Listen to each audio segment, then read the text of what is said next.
Olá, bom dia. Estamos aqui então para mais uma aula, da nossa EBD, da nossa Escola Bíblica Discipuladora, continuando o nosso estudo sobre o Espírito Santo, nosso material, quem é o Espírito Santo, material do nosso pastor, Carlos Elias, e hoje estamos na lição número 4, que é então a nossa penúltima lição,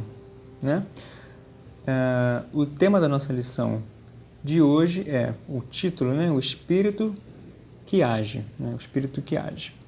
Esse é um tema que para nós é certamente muito importante, porque se não for a atuação do Espírito, não há igreja, não há cristão, Então a atuação do Espírito Santo é e deve ser sempre um tema muito importante para nós.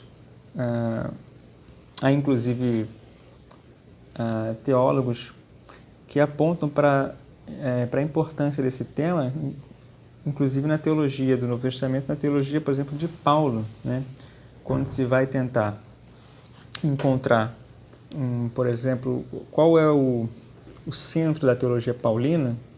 Isso é alvo de muitos debates, que alguns talvez vão dizer, não, o tema de Paulo é a justificação pela fé. Só que apenas isso não abarca toda a teologia paulina ou tudo que ele considera como central na sua teologia, Então, teólogos como, por exemplo, Gordon Fee vão tentar desenhar um centro da teologia paulina e colocando lá, dentre outras coisas, essa questão dessa vida no Espírito, o Espírito de Deus. Isso é muito importante para Paulo, Paulo repete em vários lugares, o contraste entre viver segundo a carne e viver segundo o Espírito. Por isso a atuação do Espírito ela é central na teologia, sim, de Paulo, e deve ser central no nosso estudo, na nossa meditação, no nosso viver cristão, Vamos orar então para a gente poder começar, a acompanhar aqui o nosso material e pensar um pouco a respeito dessa atuação do Espírito Santo no Antigo e no Novo Testamento. Vamos orar? Senhor nosso Deus, muito obrigado, Pai, por esse dia, por essa oportunidade que temos de estar estudando a Tua Palavra, Deus. Que o Senhor nos encha do Teu Espírito, nos capacite, nos ilumine, Pai, nos abençoe. Seja com a minha vida aqui, Deus, para que eu possa falar apenas o que vem de Ti, que o Senhor possa ser conosco, Pai, nos ajudando a cada dia, que nós possamos, de fato, ser cristãos cheios do Teu Espírito Santo. Pai, o que eu te peço e te agradeço em nome de Jesus. Amém. Bom, então a nossa lição, ela começa assinalando que é difícil, muitas vezes, a gente reconhecer e encontrar, digamos assim, o Espírito Santo, dentro do Antigo Testamento. Mas, de fato, ele está presente lá e bem presente, Às vezes, essa dificuldade decorre do fato de que nós temos uma revelação que ela é progressiva, e talvez isso possa dificultar com que a gente enxergue com clareza o Espírito Santo e o papel dele ali.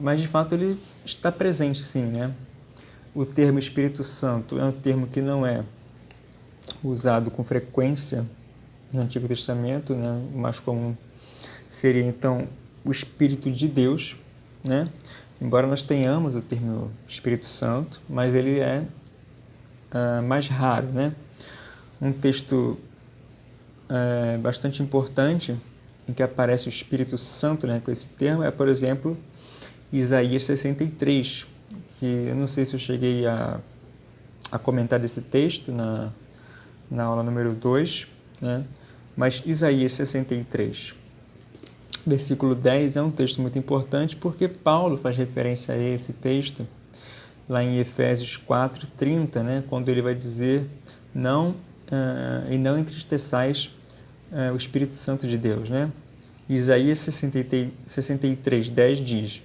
Mas eles, né, o povo de Israel, foram rebeldes e contristaram o seu Espírito Santo. Né? Então, Paulo vai dizer justamente isso aqui, né? Não entristeçam o Espírito Santo. Numa referência a esse texto, Isaías 63. Existem outras implicações aqui desse texto para a teologia paulina, mas não é o nosso estudo agora aqui, né? Bom, no Antigo Testamento, então, a gente pode ver algumas coisas com relação ao Espírito Santo, né? E no nosso material nós temos aí pontuados algumas delas. Então, a primeira é que o Espírito Santo é uma pessoa divina, ou seja, que ela é dotada de atributos divinos. Então, o Espírito Santo está presente lá desde Gênesis 1, né? E quando a gente já lê, versículo que a gente inclusive já sabe de cor, né? No princípio, criou Deus os céus e a terra era sem forma e vazia, né? E havia trevas sobre a face do abismo e o Espírito de Deus pairava por sobre as águas. Portanto, é possível ver que o Espírito já estava presente desde o início, né? Desde o início. E isso nos leva também para o nosso segundo ponto, né? A letra B aí, que o Espírito Santo ele compartilha dessa obra da criação. Ele também é um ser que criou. Logo, ele é um ser onipotente, né? Jó 26:13 diz: pelo seu Espírito ornou os céus. Salmo 104:30 diz: envias o teu Espírito e são criados, e assim renovas a face da terra. O Espírito Santo ele é também criador, né? O Espírito Santo é, letra C, dotado de onipresença. Salmo 139, também um texto bastante conhecido nosso. Para onde me irei do teu Espírito? Ou para onde fugirei da tua face? Né? Não se pode esconder do Espírito de Deus. Né? Logo, ele é onipresente, né? Outro atributo divino. Uma outra característica também muito interessante, nós podemos ver em Gênesis 6:3, onde Deus fala o seguinte: então disse o Senhor, não contenderá o meu espírito para sempre com o homem, porque ele também é carne, porém os seus dias serão 120 anos. Então, o Espírito Santo também é, no Antigo Testamento, aquele que testifica aos homens no tocante ao pecado e à justiça, né? E esse é um papel do Espírito Santo não só no Novo Testamento, mas também no Antigo. A letra E, ele age como um agente iluminador do nosso entendimento, né? Na verdade, Jó 32:8 diz: na verdade, há um Espírito no homem, e a inspiração do Todo-Poderoso o faz entendido, né? Letra F aí, né? Dota os homens de poder. Temos aí então uma passagem em Êxodo, quando Deus capacita as pessoas a fazerem atividades especiais ali, né? Vou abrir aqui o texto. Êxodo 28, verso 3. Diz o seguinte: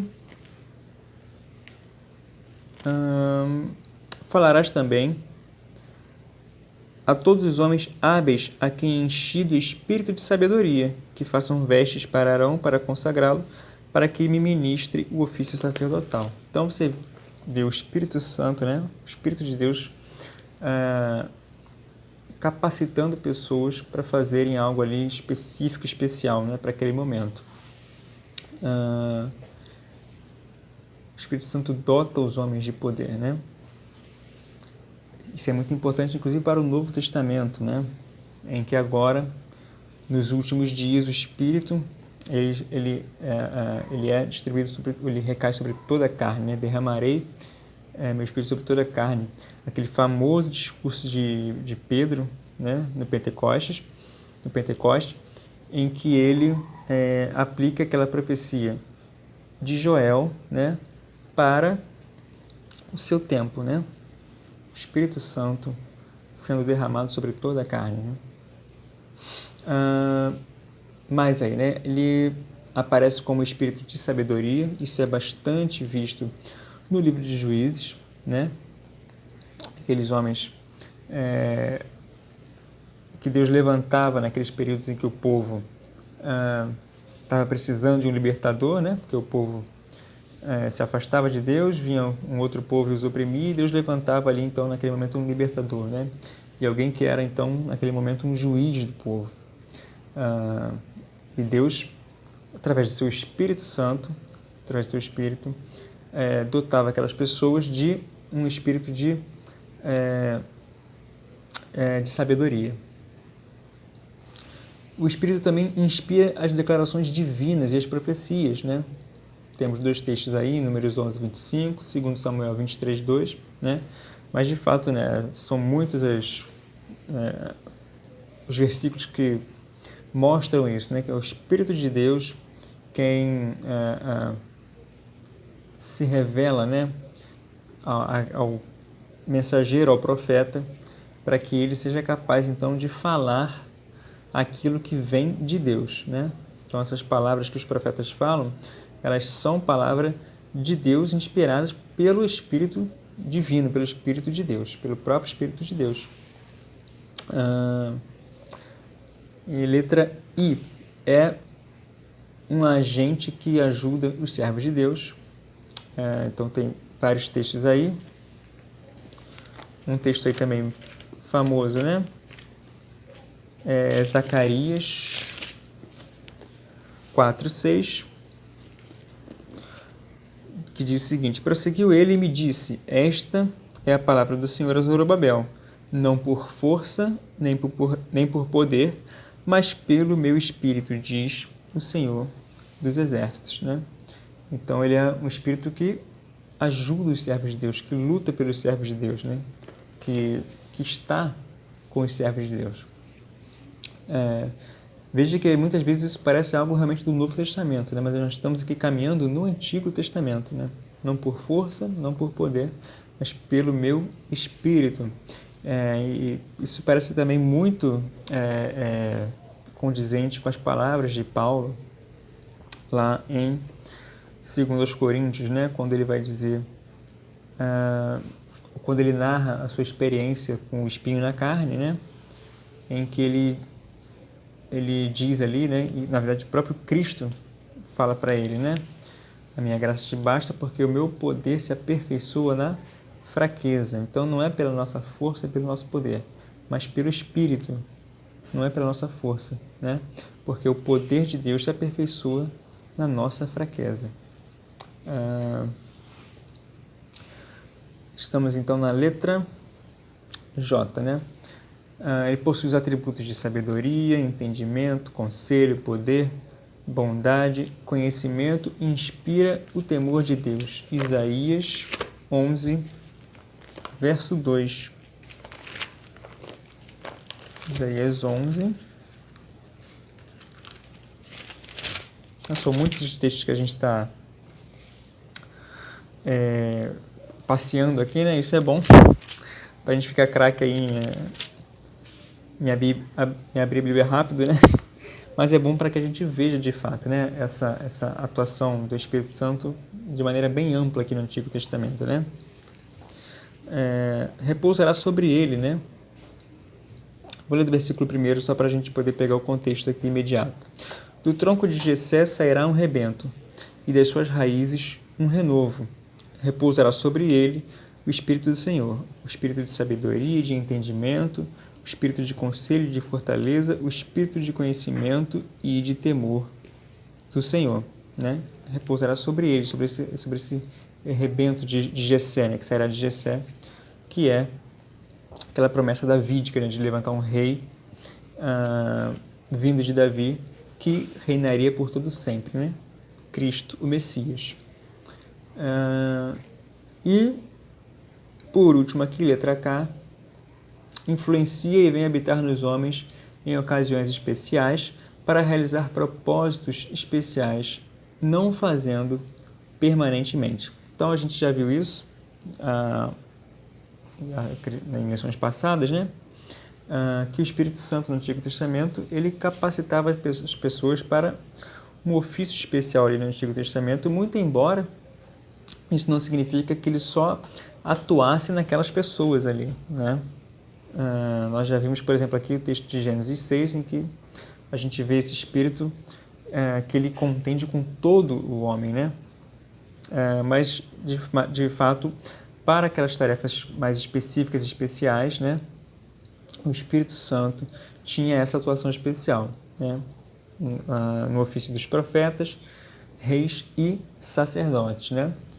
Onde a unção com o óleo representava, então, esse repousar do Espírito de Deus que preparava e capacitava essa pessoa para exercer esse ofício específico e especial dentro daquele contexto, né? Bom, então, basicamente, essas são algumas coisas, né? Poderíamos ver outras, né? Mas são muitas coisas aqui já que nós podemos ver, presenciar e meditar sobre a atuação do Espírito Santo no Antigo Testamento, né? Bom, e o que a gente tem então no Novo Testamento, né? Bom, no Novo Testamento ele é visto, e aqui nós temos então mais uma série de características, né? Algumas. 3 características que a gente vai ver que é muito claro no Novo Testamento, porque nós temos agora a pessoa de Cristo, né? Então o Espírito Santo ele é visto em relação a Cristo, né? Como aquele que estava ali desde a concepção de Jesus, né? Mateus 1, dos versos 18 a 20, a gente vê ali o que o anjo fala para Maria, né? Que aquele que haveria de nascer dela seria gerado pelo Espírito de Deus, pelo Espírito Santo, né? E ele é visto também como aquele que ungiu e fortaleceu a Cristo, aí, por exemplo, no seu batismo, né? Em que naquela ocasião você vê justamente ali, inclusive, a própria Trindade reunida naquele momento, né? Você tem o Filho ali sendo batizado, você tem o Espírito Santo que desce, né? Como diz o texto, em forma de uma pomba, e você tem o Pai, aquela voz que aparece, dizendo: "Este é o meu Filho amado, em quem me comprazo". Então você tem ali, né, as 3 pessoas da Trindade nesse momento específico, né, do batismo de Jesus. Bom, o momento esse em que ele dá início então ao seu ministério, à sua missão, né? A gente também tem o Espírito Santo como um agente capacitador de Cristo no seu labor, no seu trabalho, né? Na sua maneira de andar, no seu serviço. Como a força ressuscitadora, Romanos 8:11, né? E, desde então até o presente, ele é visto a realizar a obra de Cristo como sua testemunha poderosa, né? Ele é o Espírito que nos guiará a toda a verdade. Então, veja que o papel, nesse primeiro ponto aqui, né, do Espírito Santo no Novo Testamento, em relação a Cristo, é um papel, assim, bastante contundente, né? Desde o nascimento, né, até o início do seu ministério. E a continuidade do seu ministério é sempre marcado pela obra e pelo poder, né, pelo revestimento de poder do Espírito Santo, né? No início do seu ministério, seu batismo, na sua ressurreição, né? E toda a obra, né? E toda a obra que é feita, né? Inclusive desde que ele ascendeu aos céus, a obra que Deus faz na terra, né, até o presente, é feito pelo Espírito Santo, né, que nos foi enviado e que nos guia a toda a verdade. Nós temos aqui um quadrinho com algumas pontuações muito, muito interessantes, né, que fala sobre Cristo e o Espírito, né? Então diz aqui: Cristo fala, o Espírito Santo reage. Cristo morreu pelos pecadores perdidos. O Espírito Santo vive no pecador salvo. muito embora, claro, o Espírito Santo ele faça o trabalho, né, com o pecador não salvo ainda, né? É ele quem convence do pecado, da justiça e do juízo. Cristo ensina, o Espírito Santo lembra o ensino, né? Como é o texto de João, né? Cristo veio para o mundo, o Espírito Santo veio para o salvo, né? Para fazer habitação, né? Cristo humilhou-se na encarnação e morte de cruz. O Espírito Santo humilha-se no dia a dia do salvo, né? Nesse processo de santificação. Cristo tem um corpo humano, o Espírito Santo usa o corpo humano do salvo. Aliás, esse é um tema muito importante, inclusive na teologia de Paulo, né? Talvez a gente fale alguma coisa sobre isso se sobrar algum tempinho aqui. Cristo revela, o Espírito Santo faz o salvo entender. Cristo revela o Pai, o Espírito Santo glorifica o Filho. Cristo veio e voltou, o Espírito Santo veio para ficar. Então, esses são alguns paralelos aqui, né? Entre a obra de Cristo e a obra do Espírito. Um segundo ponto, então, muito interessante e importante para a gente falar sobre a atuação do Espírito Santo no Novo Testamento, é a atuação dele em relação a todos os homens, né? Nós falamos da atuação dele com relação a Cristo, agora com relação a todos os homens. Ele é visto como uma força influenciadora universal, né? E é importante dizer, embora isso já tenha sido dito nessa lição e em outras também, dizer que ele é essa força influenciadora universal não significa que estejamos reduzindo o Espírito Santo a uma força. Ele é uma pessoa, né? Como nós já vimos, e podemos deduzir isso muito facilmente das Escrituras. Mas ele, com relação a todos os seres humanos, né, tem esse papel de ser esse influenciador universal, né? Porque ele testifica sobre o pecado, sobre a retidão e sobre o julgamento, né? Ele é aquele que convence o homem do pecado, da justiça e do juízo. Então, diz na nossa revista aqui, né? Ele controla o mal que há no mundo e convence os homens do pecado, atuando sobre todos os homens através de sua influência, personalidade e presença, né? Podemos supor que o mundo seria intoleravelmente mau, não for a influência do Espírito Santo que constrange a iniquidade inerente nos homens, né? Isso nós vimos também, por exemplo, quando nós estudamos Gênesis, né? Teve uma revista em que nós, não sei se os irmãos se lembram, nós estudamos também o livro de Gênesis sobre a criação. E lá, né, quando falamos sobre a queda, é muito interessante nós vermos que quando o homem cai, né, ou seja, quando há essa ruptura, né, do homem com Deus, e através daí vem toda aquela desgraça subsequente, né? Primeiro homicídio, até o pecado se multiplicando, dilúvio, enfim, todas aquelas consequências da queda, né? E mais especificamente em Adão ainda, assim que ele comete, Adão e Eva cometem o pecado, é interessante a gente reparar que não há da parte de Adão e de Eva uma tentativa de voltar até Deus para tentar remediar a sua situação, né? Eles poderiam talvez, tendo pecado, falarem, vamos procurar Deus para tentar corrigir ou ver o que a gente pode fazer. Não, a atitude do homem pecador, né, sem Deus, é de fugir de Deus, fugir da presença de Deus, né? Por isso é necessário que Deus venha, né? E Deus vem, é Deus que procura o homem ali no jardim, né? E pergunta a Adão, né?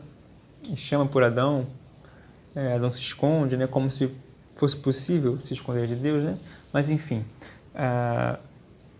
então é Deus que vem primeiro, né? Para que o homem possa então vir a Deus, né? O homem não faria esse movimento não fosse primeiro um movimento divino em direção ao homem. E o Espírito Santo faz isso, né? O Espírito Santo é justamente aquele que, com relação a todos os homens, tem essa influência, né, universal e que trabalha na vida dos seres humanos para que eles possam se voltar a Deus, né? E muito mais central também é a própria obra de Cristo, né? Que é Deus se fazendo homem, né? É Deus vindo de fato, né? Para nos resgatar, né? Nós podemos nos voltar a Deus é porque Deus veio, Ele de fato veio, né? Por nós, né? João 3,16, texto extremamente conhecido. Deus amou o mundo, né? Então Ele veio para nos salvar, para morrer, para que aquele que nele crê não pereça, mas tenha a vida eterna. Ele veio para o mundo todo, né? E concede a sua vida àqueles que creem. Em relação, então, nosso terceiro ponto aí, ainda sobre a atuação do Espírito Santo no Novo Testamento. Em relação à igreja, o Espírito Santo é visto como o único que pode regenerar uma alma, mediante seu toque operador e transformador. Todos os crentes, portanto, devem possuir o Espírito. Romanos 8, 9. Ainda que a sua influência varie grandemente de um crente individual para outro, dependendo isso exclusivamente de como cada crente permite que o Espírito Santo o controle. Temos alguns textos, né? Atos 2, Efésios 1, 13 e 14, Efésios 5, 18. Então veja nosso, continuando aqui, né? É igualmente o Espírito Santo que forma a unidade da igreja em um corpo. Temos alguns textos aqui, Mateus 16, 18, Hebreus 12, 23, 1 Coríntios 12, 12 e 13, o que pode ser chamado de batismo, né? Essa unidade da igreja através do Espírito. Ainda que não se trate de um batismo da mesma natureza com que o crente individual pode ser batizado, né? E aqui diz nossa lição, é desse modo que a igreja se torna o templo do Espírito, seu lugar especial de manifestação. A presença habitadora do Espírito Santo entre os crentes deve ser contínua, né, e perpétua. Então, esse tema é muito interessante, né, do Espírito Santo habitando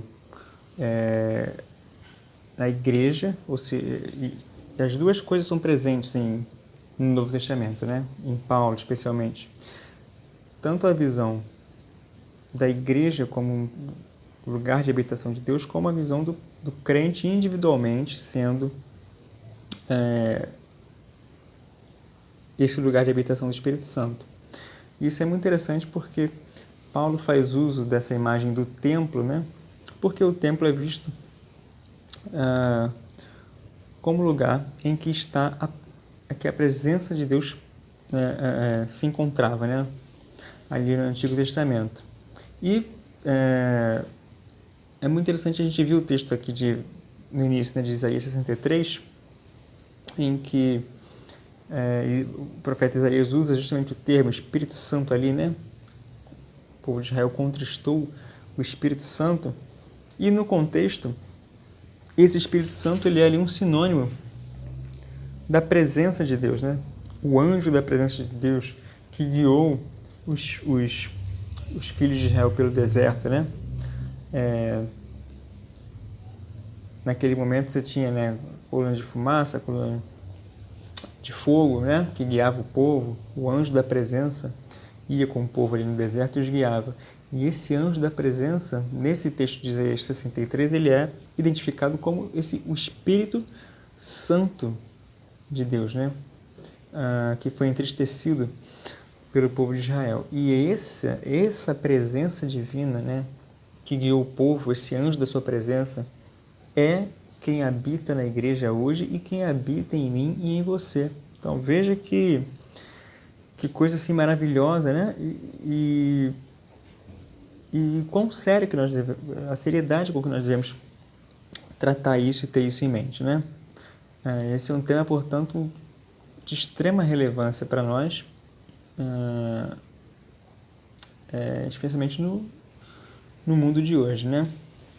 Bom, outro ponto aqui nosso é o relacionamento com o Espírito Santo. Então,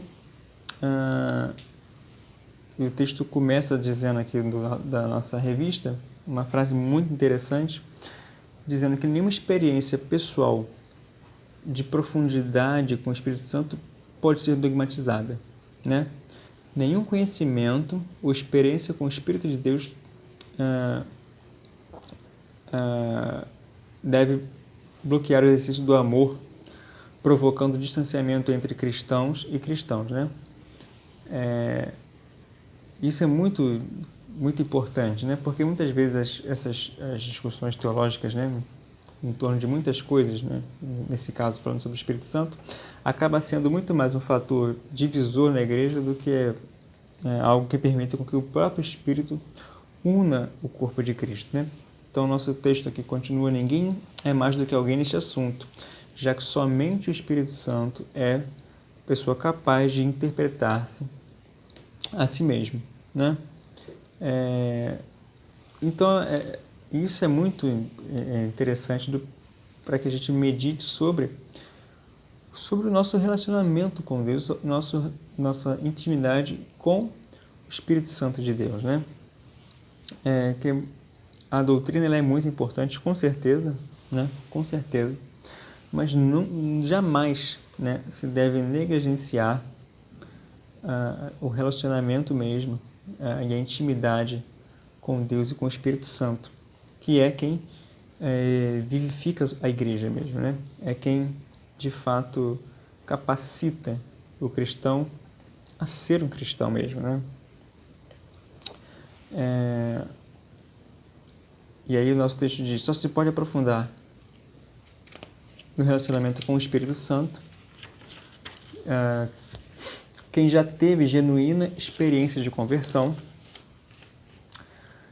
quem deseja continuamente algo mais de Deus em sua vida, então aquele interesse perseverante, quem conhece experimentalmente a morte diária na cruz, né? O esvaziamento de si mesmo, lembrando mais uma vez daquele texto paulino, né? O poder de Deus se aperfeiçoa na fraqueza, quem busca tomar posse do poder da ressurreição, ou seja, a autoridade na vida interior, quem tem por único objetivo a glória de Deus, até porque, como nós já vimos, a tarefa do Espírito Santo é trazer glória para Deus, glória a Cristo, né? Aquele que não conhece em sua vivência diária outro Senhor, a não ser o Senhor Jesus, libertação interior, né? Aquele que penetra praticamente na consciência da vida corporativa de Cristo Jesus, aquele que tem a realidade da participação, né, na vida corporativa, da nossa vida em comunidade, como igreja, como corpo de Cristo, né? E nossa lição prossegue dizendo que o relacionamento profundo com o Espírito Santo não é uma obra exterior, né? Não é algo que pode ser reconhecido simplesmente no corpo físico através de sensações, né? Mas é uma obra interior. É claro que a obra interior do Espírito Santo também produz frutos no exterior, né? Mas o principal trabalho está no interior, né? O exterior é uma consequência, né? E não simplesmente você ter o exterior de algum... o pastor até pregou isso há alguns domingos atrás, né? Não necessariamente o tipo de vestimenta, né, é aquilo que determina se você tem ou não, né, ou se atuando em você o Espírito Santo, né? Não é para destaque pessoal, né, ou seja, para ser visto por todos como uma pessoa espiritual, né? O Espírito Santo não é para exaltar, na verdade, aquele em quem o Espírito Santo atua é alguém que se humilha, alguém que é servo, até porque esse é o exemplo que o próprio Cristo nos deu, né? Não é para vitórias humanas, posição, elogios, prosperidade, e não é para conhecimento teórico, né? Isso é muito importante, né? O Espírito Santo e o relacionamento com o Espírito Santo é algo prático, né? A igreja ali dita primitiva, né? Ela vivenciava do Espírito Santo na prática, né? E não simplesmente porque eles estavam vivendo na época dos apóstolos, simplesmente algo desse tipo. Não, eles viviam no poder do Espírito Santo porque eram igreja, né? Paulo não concebe igreja sem essa atuação, né, do Espírito Santo. Então, o relacionamento profundo com o Espírito Santo é experimentar essa vitória interior sobre o pecado e sobre o ego, né? A principal coisa que o Espírito Santo produz na nossa vida é fazer com que nós possamos, de fato, frutificar no Espírito, né? Produzir o fruto do Espírito. E aqui, já chegando então ao final da nossa lição, nós temos alguns nomes do Espírito Santo que nós podemos ver em muitos textos bíblicos, né? Como nós vimos no Antigo Testamento, ele era mais chamado de Espírito de Deus, né? E nas páginas do Novo Testamento nós podemos ver que ele é tido também como Espírito de Deus, Romanos 8,14. Não vou ler aqui os textos para a gente não se estender muito, né? Mas claro que os irmãos podem aí anotar e depois ir lendo cada um deles para corroborar, né?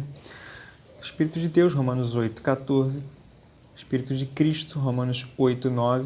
Espírito do Pai, Mateus 10,20. Espírito do Senhor, 2 Coríntios 3,17. Espírito Santo, Atos 2, episódio de Pentecostes, né? Espírito de sabedoria e revelação, Efésios 1,17. Espírito de poder, de amor e de bom senso, 2 Timóteo 1,7. Espírito de adoção, né, ou de oração, Romanos 8,15. Espírito de santificação, Romanos 1,4. Espírito de vida, Romanos 8,10. Espírito de mansidão, 1 Coríntios 4,21. Espírito de consolo, Atos 9,31. Espírito da glória, 1 Pedro 4,14. Espírito de selagem, garantia da vida eterna, né? Texto conhecido, Efésios 1, 13 e 14, né? Ele é o selo penhor naqueles que creem. Espírito de todas as bênçãos carismáticas cristãs, 1 Coríntios 12, 4, texto importantíssimo também. Espírito da verdade, João 14, 27, 15, 27 e 16, 13, que é o Espírito que nos guia, né? Toda a verdade. Ele é o Consolador, Paráclitos, João 14, 16. E nós temos também alguns símbolos, né, do Espírito Santo, que também aparecem nas Escrituras, né? O azeite, símbolo do azeite, João 3, 34, Hebreus 1, 9. Água, né? João 7, 38 e 39. Vento, né? Atos 2, 2 e João 3, 8. Fogo, Atos 2, 3. É importante a gente saber que esses símbolos, né? Mais uma vez, né? Nós não estamos reduzindo o Espírito Santo a algum desses símbolos, mas são justamente isso, símbolos, né? Da pessoa que é o Espírito Santo, né? Pomba, Mateus 3,16, 3,16. Selo, como nós vimos aí, né? Efésios 1, 3, Efésios 4, 30. Que é aquele texto, né? Não entristeçais o Espírito Santo, com o qual fostes selados, né? Penhor ou garantia, Efésios 1, 14. Portanto, a gente vê a importância que é, né, o Espírito Santo no Novo, no Antigo Testamento, na minha e na sua vida, né? Seu papel na criação, seu papel divino, seu papel na salvação, né? Seu papel com relação a Cristo, com relação aos homens, com relação à igreja.